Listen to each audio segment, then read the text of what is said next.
Attention! This video is in English. If you want to watch the Romanian version, you can find it on my channel or click on the link in the description below.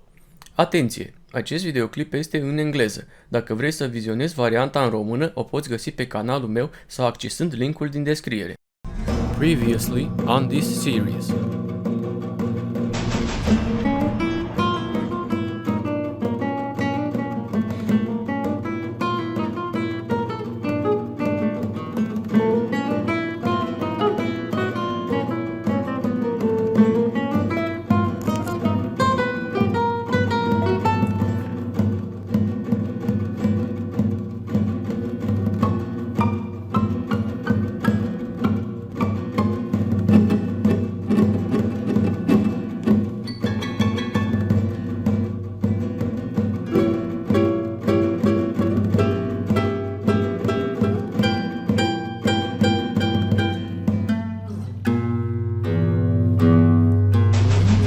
And now.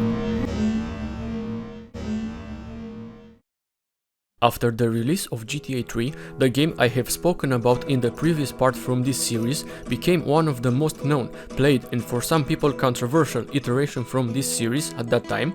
It was for sure that we were going to get another installment in the Grand Theft Auto franchise. Therefore, the next game in the series that was released was GTA Vice City, which still remains for a lot of gamers the favorite iteration in the entire Grand Theft Auto universe. In the next minutes, you will find details that you might not have heard of regarding GTA Vice City, some personal opinions about it, and how has Rockstar Games managed to capitalize on the success of GTA 3 in order to create just 1 year later a better, improved new version of GTA. This is the second part from the original GTA 3 The Era series, so I highly recommend you to watch the first part, the GTA 3 review, if you have not yet, because you will find interesting things about the beginnings of the GTA franchise and of course about GTA 3. And if you enjoy this type of content, please subscribe, like this video, share it and turn on the notification bell. This is Dave from Golden Age Gaming Productions and you're watching the Golden Age Gaming review of GTA Vice City. Enjoy!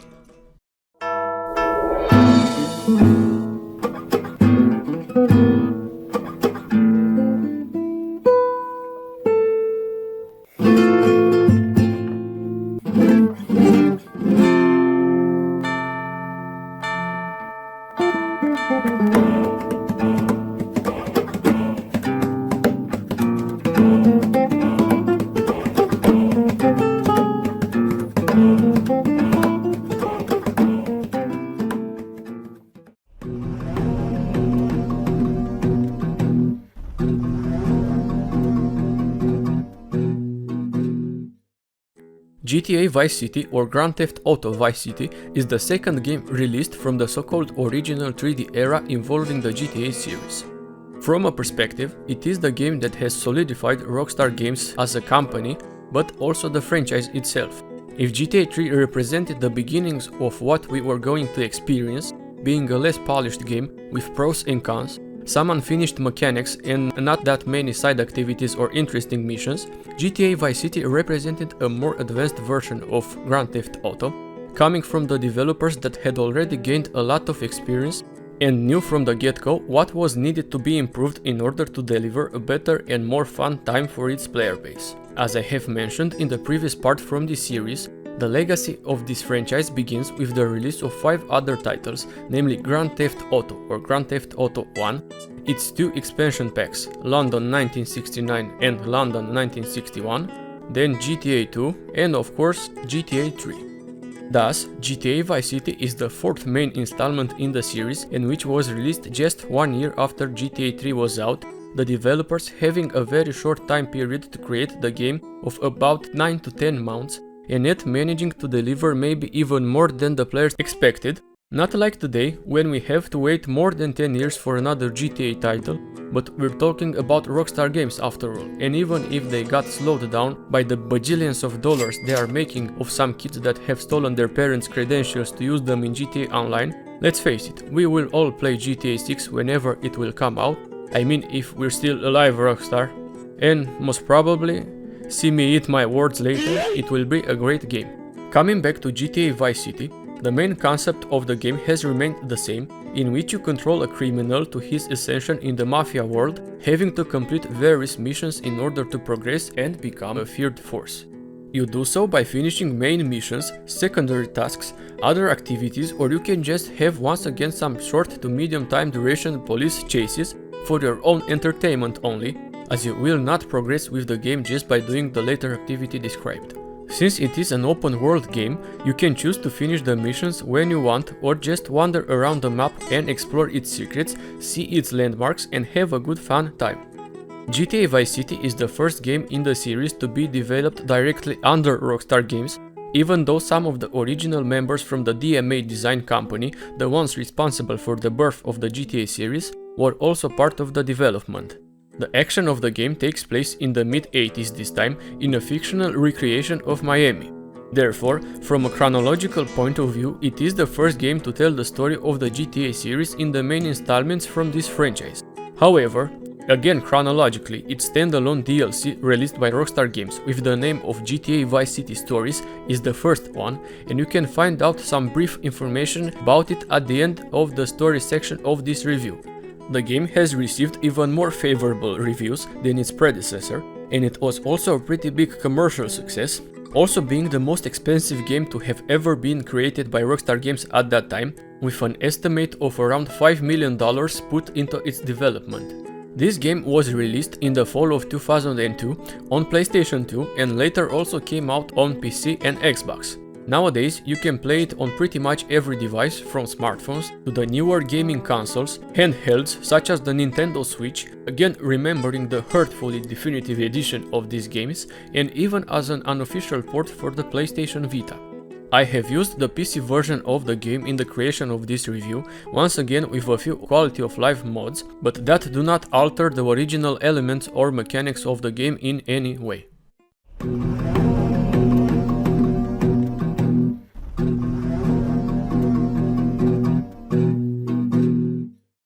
About the graphics of GTA Vice City, it must be said that this iteration from this franchise uses the same engine found in GTA 3, namely the RenderWare engine.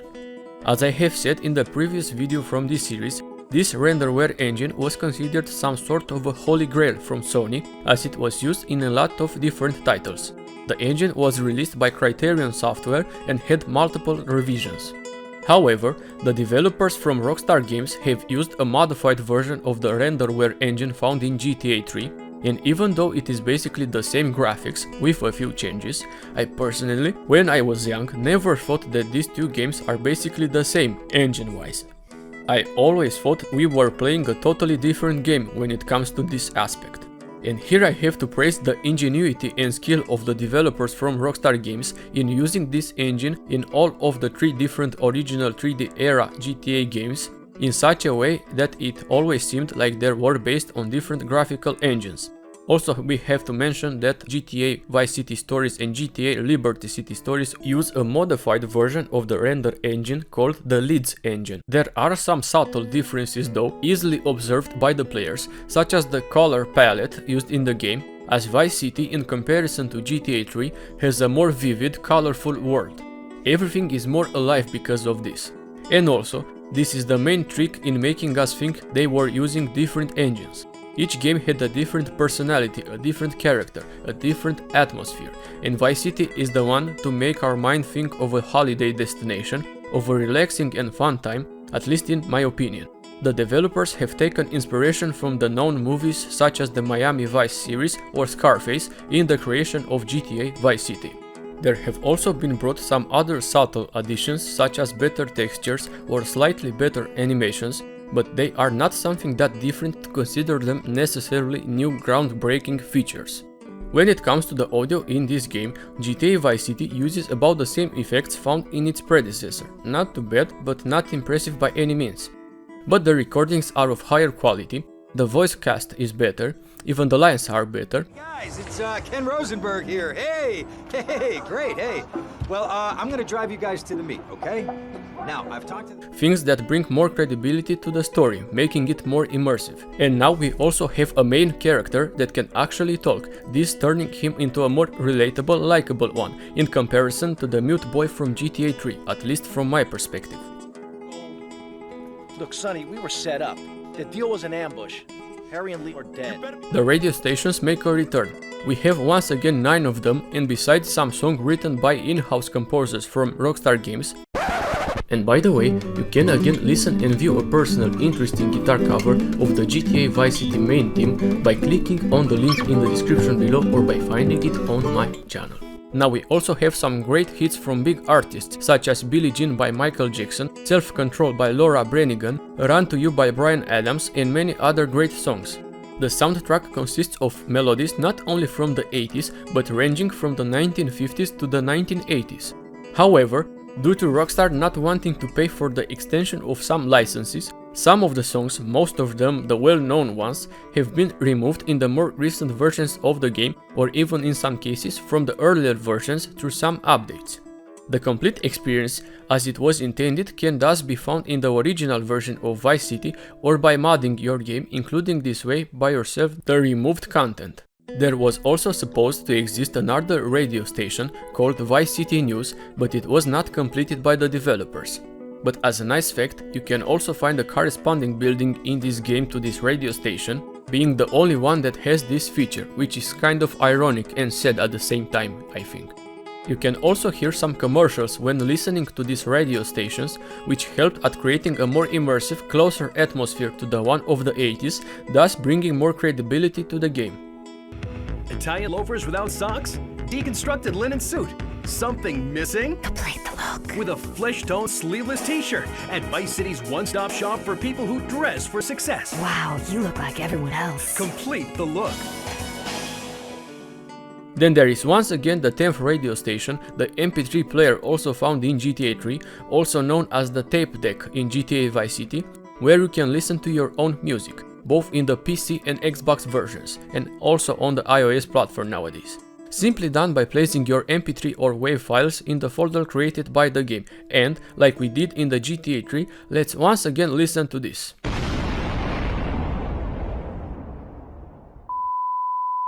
Alrighty.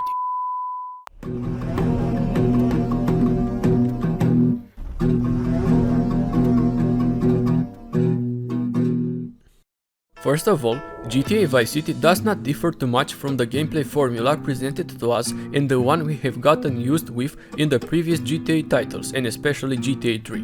Once again, you can wander around just to admire the scenery or to explore locations. You can complete various missions, whether they are primary ones or secondary ones, including some new activities that I will detail later, or do what most players have done, are doing or will do, namely to steal various vehicles, get some weapons, create chaos and try to escape or fight the police. Again, you have the same wanted system with a maximum number of 6 stars or 6 levels of difficulty, and you can escape them by painting your car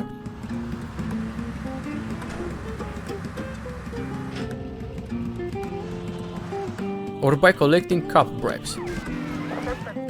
By the way, the police system, while being pretty much the same as in the previous iteration from this franchise, it has seen some improvements, such as the fact that they are also using spike strips in order to attempt to bring you to a stop, or the SWAT teams that descend from helicopters,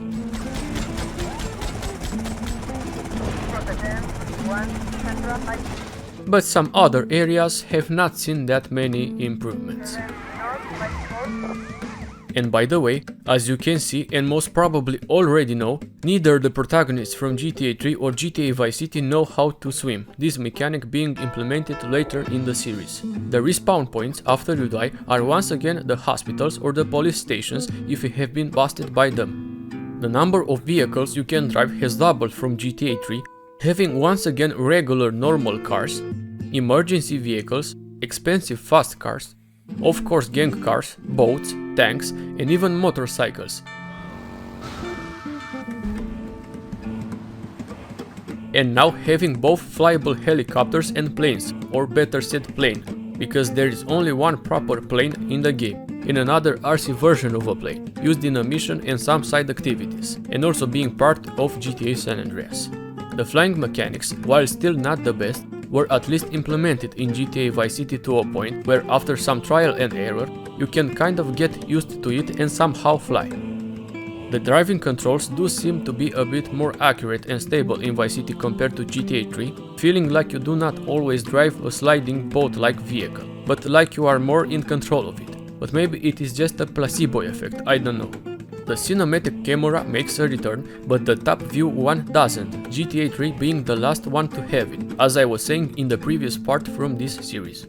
And also, as I was detailing in the GTA 3 review, that game had a pretty basic selection of weapons. Vice City comes with a lot of improvements regarding this, having your bare fists or equipping brass knuckles for additional damage, various melee weapons such as the baseball bat, a katana, various knives or even a chainsaw,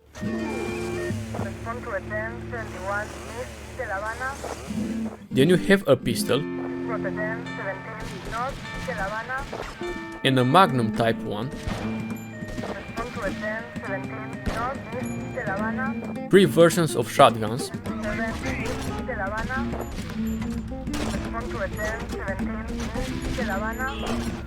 multiple machine guns such as the Ingram or the MP5, various assault rifles such as the M4, heavy weapons like the returning flamethrower,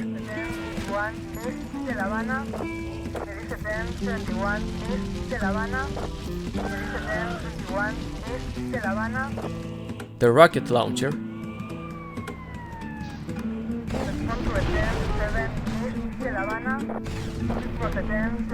and even a minigun.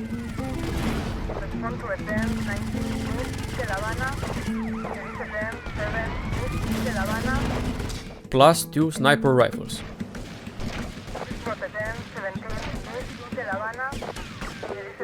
The grenades and molotovs are also making a return, besides the introduction of the remote grenade or the tear gas, but which are still pretty hard to control accurately.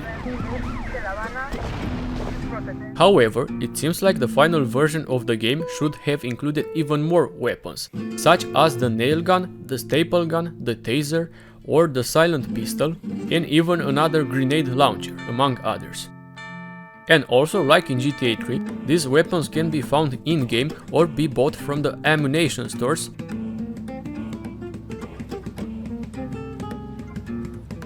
or the hardware stores, where you can buy melee weapons, I mean tools.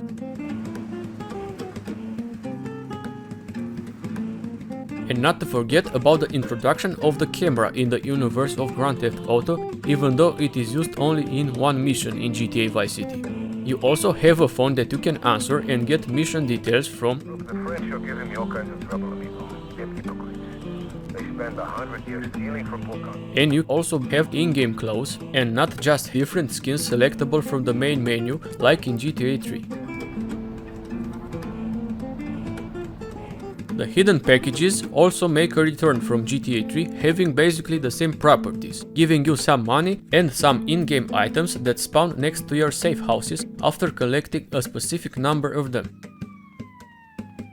And about the safe houses, there are 3 main ones found throughout the game, specifically the Ocean View Hotel, the Versetti Estate, and the Hyman Condo.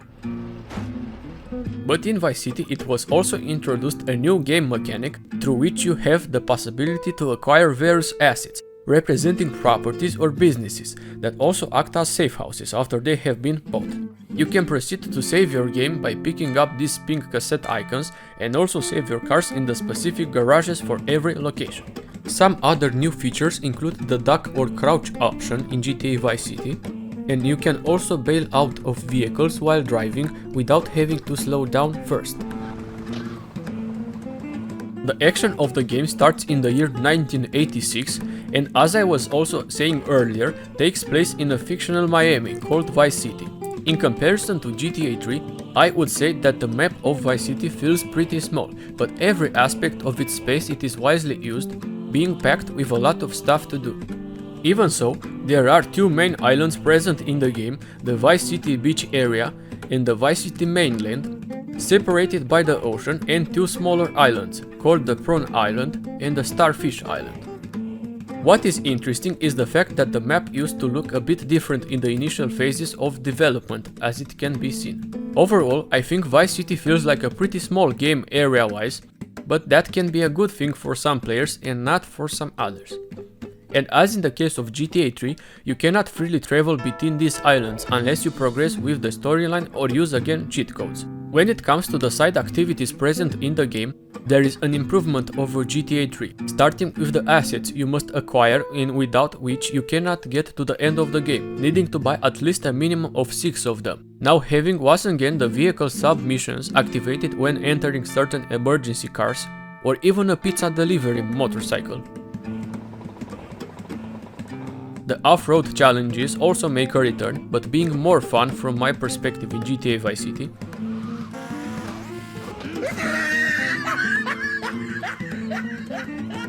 The Frenzy Rampages missions are also in this game, as well as the import-export vehicle type missions. You also have these adrenaline pills that can either increase or decrease the speed of the game, helping you at completing these side missions, being like some sort of a bullet time from Max Payne. You can again engage in street races if that is what you desire, or complete stunt jumps, which are also making a return.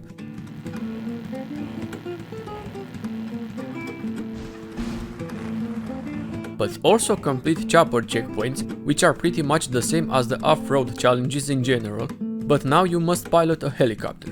The RC missions are again implemented, but now having more remote control devices, such as the small plane or the RC Baron, a small helicopter or the RC Raider. Nope.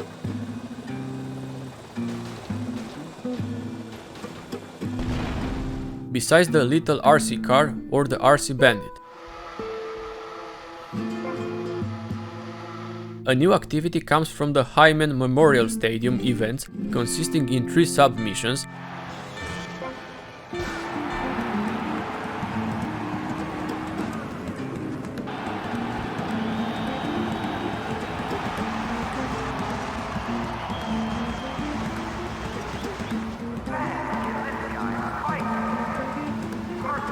And by the way, this type of activity also can be found in GTA San Andreas, among some cars used in them. Now you can also rob stores,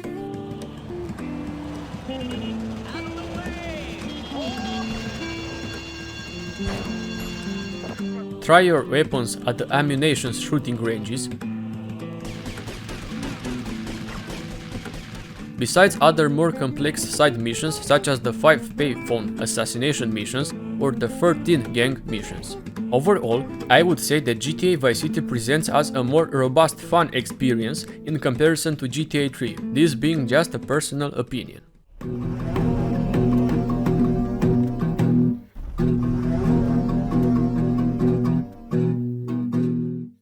The storylines, once we advance in this series, become more complex and better told, and you soon realize that we are not talking about individual universes for each game, but that they are interconnected through various characters and references. The missions, 59 of them more specifically, are better made and more enjoyable, not making it a state for all of them, of course. And as I did with the previous review in this series, I will detail only some of the missions that I found more interesting in the game and that had an impact in the overall story. Only about half of them are mandatory for the story progression, and I must say that the first part of the game feels more polished, as the second one is a bit of the opposite in my opinion, as it is not as well tied from a storytelling point of view and it is also less linear. The cutscenes also have an important role in the storytelling, and I found them better suited and better acted for effect than the ones found in GTA 3. But overall, the biggest impact, in my opinion, comes from the fact that the main character has a voice now, making it more likable and more human-like, easier for players to create a so-called connection with him. Over that building with a fine-tooth comb, right? That takes time. The game begins by showing you one of the more important characters, and namely Sonny Forelli,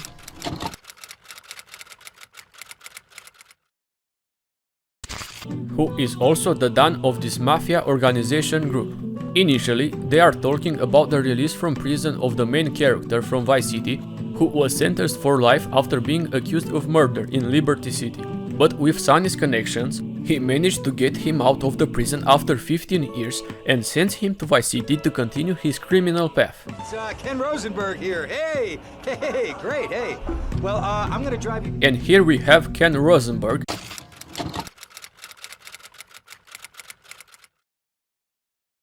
a lawyer that happens to be a close friend of the Don, and of course the main character, Tommy Vercetti.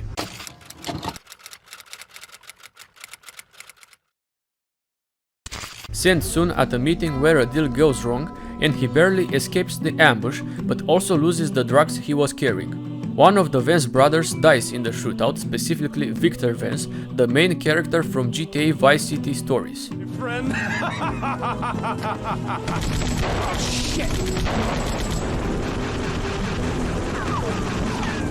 Afterwards, Sonny is pissed that the deal did not go as expected, and also by the loss of the drugs, so instead of ending Tommy, he decides to make him recover what was lost. And this becomes pretty much the main part of the story. Ken then leads Tommy towards a retired Colonel Juan Garcia Cortez,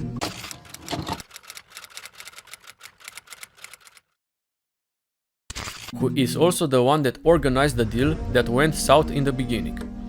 Here in this mission, The Party, you will see exactly what the title of the mission says, namely a party of corrupt, irresponsible and crooked people from different social classes, just about like today.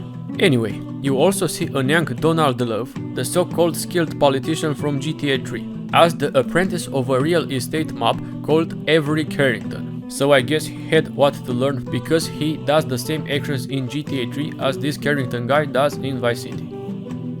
Then Ken tells you to speak with Kent Paul,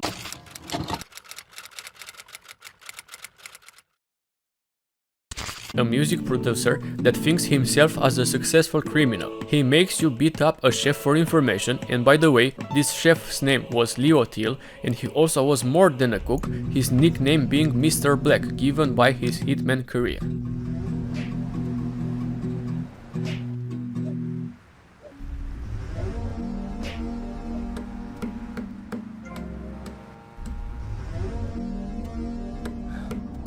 Afterwards, Lance Vance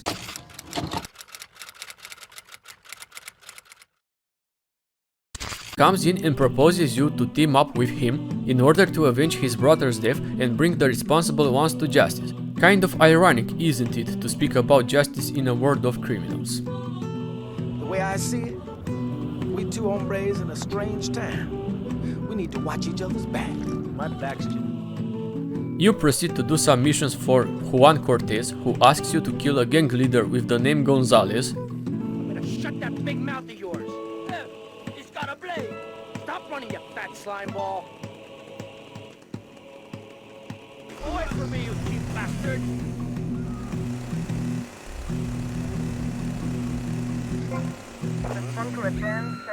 Or to defend Diaz after another busted deal, between other stuff.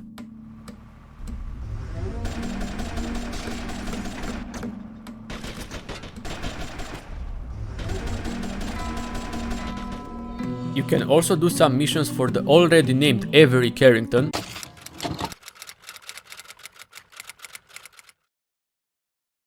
Donald Love's mentor in the real estate business, but these are optional.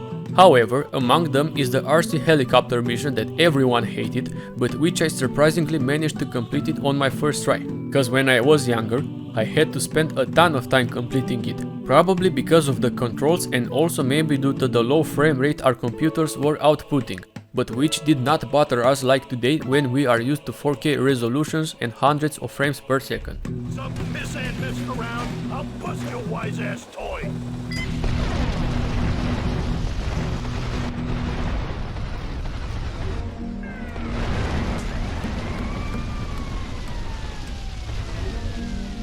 You continue by completing some tasks for the one that you hear some rumors that it could have been the one that has busted the deal in the beginning of the game, namely Ricardo Diaz.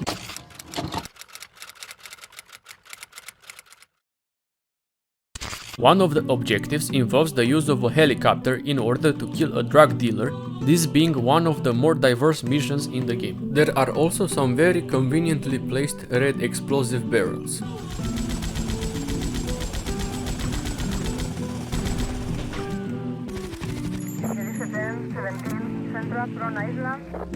Afterwards, Lance Vance finds certainty in the fact that Diaz was the one responsible for the failed deal and his brother's death. At the same time, he and Victor having done some tasks for him in the past, found in GTA Vice City Stories expansion. However, he proceeds to get rid of Diaz by himself, which almost leads him to his death, as he is caught by the gang members, but you come in his aid, saving and releasing him.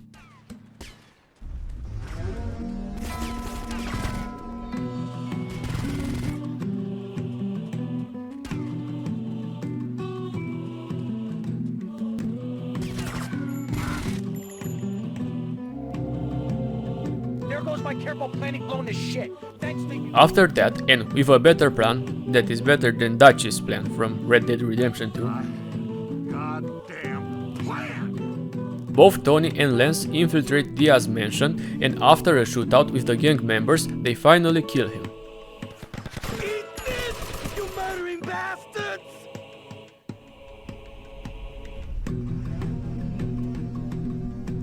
You stupid freaks! My beautiful house! Look what you done to it! This is for my brother. I trusted you, Tommy. I would have had you made. Say goodnight, Mr. Diaz. The storyline kind of changes from this point, since Tony starts to realize he can become a mafia leader himself, without the need of others. You complete various missions, including the bombing of a mall,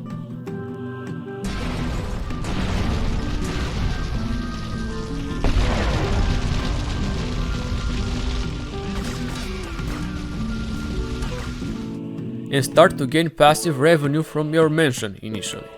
Then there's a lot of other missions, but which are optional and which are not that fun in my opinion. You can now acquire various businesses in the game and complete tasks such as the Malibu Club, through which you can also do a heist.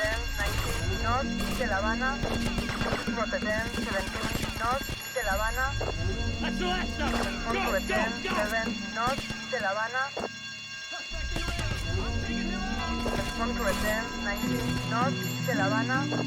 You can buy the coffin caps or the cherry popper ice cream companies, and also do some missions for the arms dealer with the name of Phil Cassidy, among others. You also get in the possession of the print company from Vice City, a field of activity in which Tommy has a legacy coming from his father, and after a few missions in which you defend the business,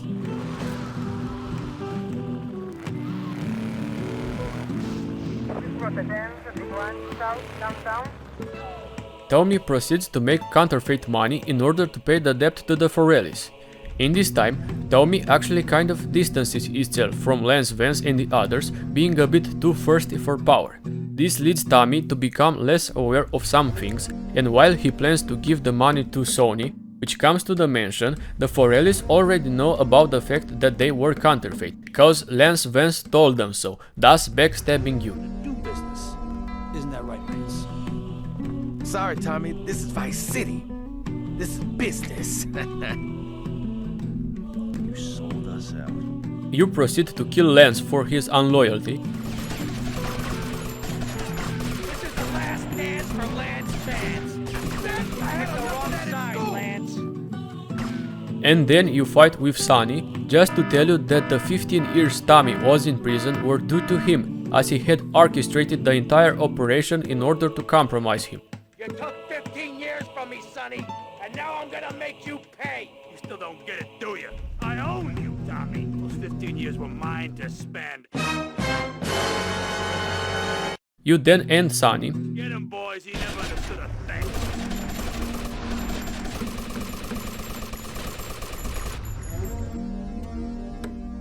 and Tommy makes Ken his personal assistant, Either. Because there ain't no up north anymore. It's all down south now. Wait, does that mean what I think it means? Tommy, baby! What do you think it means? That we're in charge. I mean that you're in charge. Oh, Tommy! You know, Ken, I think this could be the beginning of a beautiful business relationship. And that concludes the main storyline.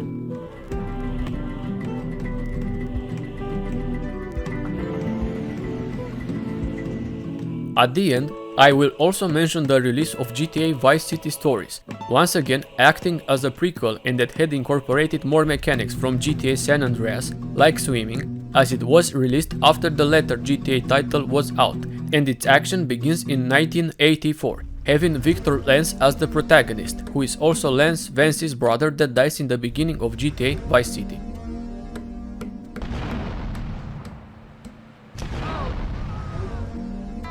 More information about this expansion could come in the future as a separate video.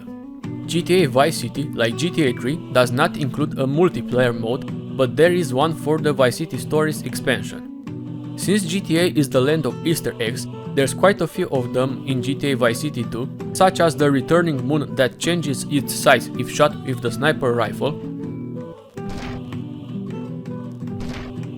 or the village people reference, or the Easter egg the way I like to call it.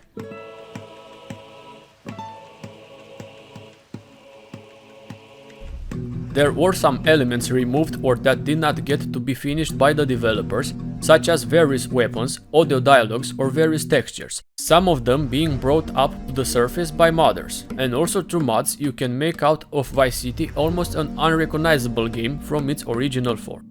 Like all the players that have ever gotten their hands on this game, and as this series is well known for the following aspect, you can use some cheat codes to either make your life easier in the game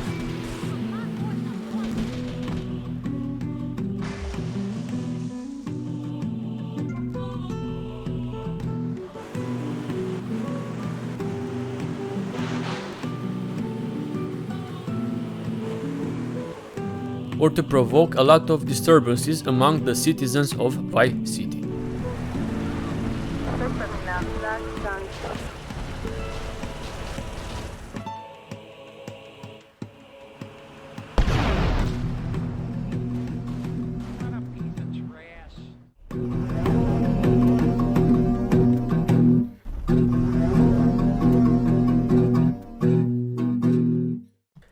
In conclusion, the graphics of GTA Vice City have seen an improvement in comparison to GTA 3, but they did not make an impact as big as the former one, of course, but still represented at that time some of the more realistic in-game graphics.